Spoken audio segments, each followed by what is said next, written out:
My mother-in-law is throwing a 60th birthday bash, and Mark, my husband, just dropped a bombshell. 75 guests are coming to stay at our place for an entire month.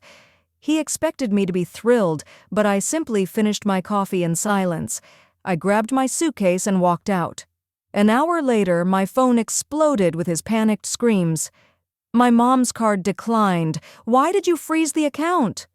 I didn't answer.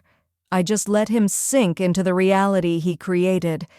I'd truly appreciate it if you'd like the story I'm about to share and subscribe to join our community. Make yourselves comfortable and listen. My name is Elena, a project manager earning $6,500 a month. Mark doesn't know about my fortress of independence, a private account with $30,000. It's my safety net, the power to walk away when boundaries are crossed. My steel didn't come from nowhere. It was forged by watching my mother, a fierce single woman who raised me in Seattle. She never taught me to be liked. She taught me to be respected.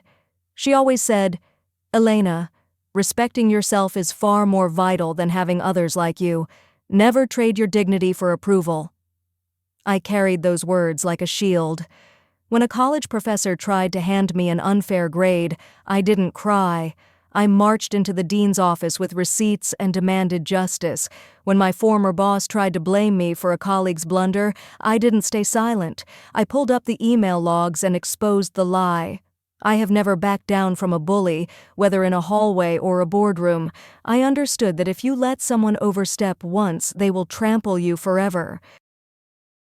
I married Mark because I thought he was my equal, a brilliant software engineer who seemed to value my ambition.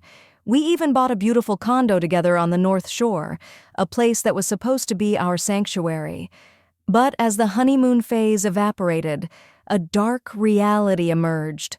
Mark's thoughtfulness turned out to be a well-crafted facade. Slowly but surely, he retreated into a life of calculated laziness. He began dumping every household chore onto my lap, claiming he just wasn't good at cleaning, or couldn't see the dust. Worse than the chores was his growing arrogance.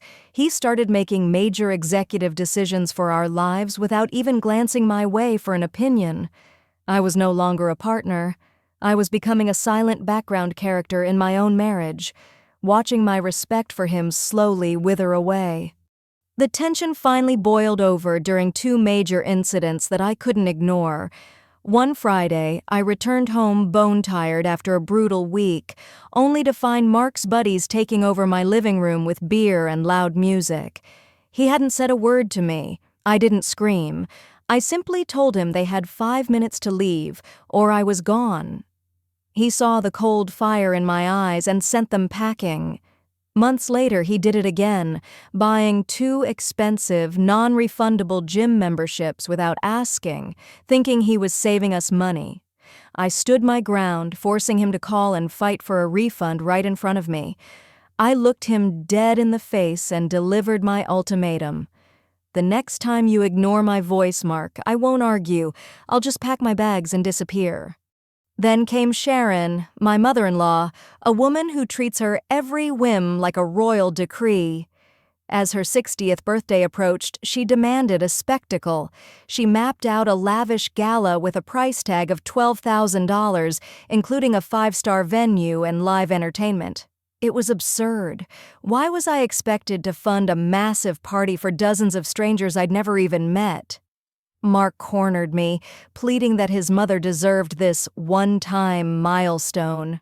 Against my better judgment, I agreed to contribute $6,000 to keep the peace, thinking a check would be the end of it.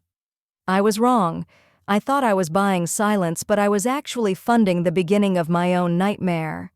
If you think $6,000 is too much for a mother-in-law, drop a no in the comments and stay tuned for the madness. The storm finally hit during a rare evening when Mark actually decided to cook. He was grinning, practically vibrating with excitement as he served dinner. Then he dropped the bombshell. He calmly announced that for Sharon's birthday, 75 relatives and friends were coming to stay with us, not for a weekend, but for an entire month.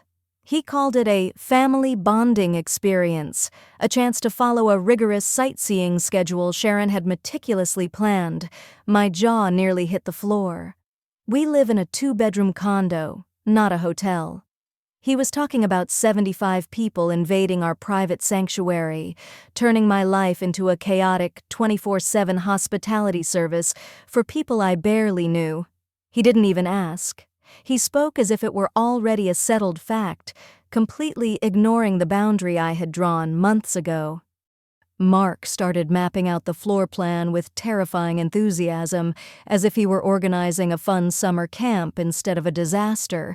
He proudly explained that his 85-year-old grandmother would take our master bedroom. As for us, we'd be relegated to the living room sofa for the next 30 days. It got worse. He planned to jam his aunt and uncle onto fold-out cots in the kitchen, while a dozen children would be camping out in sleeping bags across every inch of our hardwood floors. To him, this was a brilliant, money-saving masterstroke for the family. He didn't see a crowded, suffocating apartment. He saw a way to be the hero of his clan at my expense. My privacy, my routine, and my sanity weren't even part of his equation. He was utterly blinded by his own selfishness. Instead of screaming, a strange, icy calm washed over me. It was the exact moment I realized my marriage was dead. I didn't say a word. I sat there and finished every single bite of my pasta, looking right through Mark as he babbled about sleeping bags. I calmly stood up, rinsed my dish, and walked into the bedroom. I pulled my large black suitcase from the closet and laid it on the bed. With surgical precision, I began packing my clothes, my passport, and every single one of my bank cards. Mark stood in the doorway, his jaw dropping in total confusion as he watched me systematically erase myself from our home.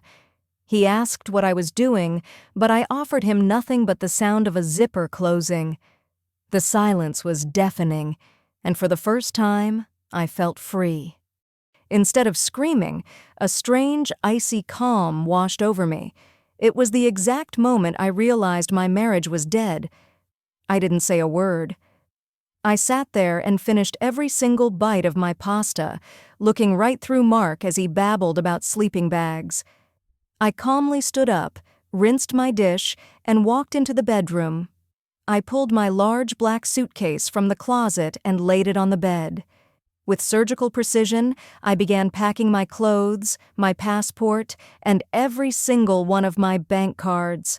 Mark stood in the doorway, his jaw dropping in total confusion as he watched me systematically erase myself from our home. He asked what I was doing, but I offered him nothing but the sound of a zipper closing. The silence was deafening, and for the first time, I felt free. Instead of screaming, a strange, icy calm washed over me. It was the exact moment I realized my marriage was dead. I didn't say a word. I sat there and finished every single bite of my pasta, looking right through Mark as he babbled about sleeping bags. I calmly stood up, rinsed my dish, and walked into the bedroom. I pulled my large black suitcase from the closet and laid it on the bed. With surgical precision, I began packing my clothes, my passport, and every single one of my bank cards. Mark stood in the doorway, his jaw dropping in total confusion as he watched me systematically erase myself from our home.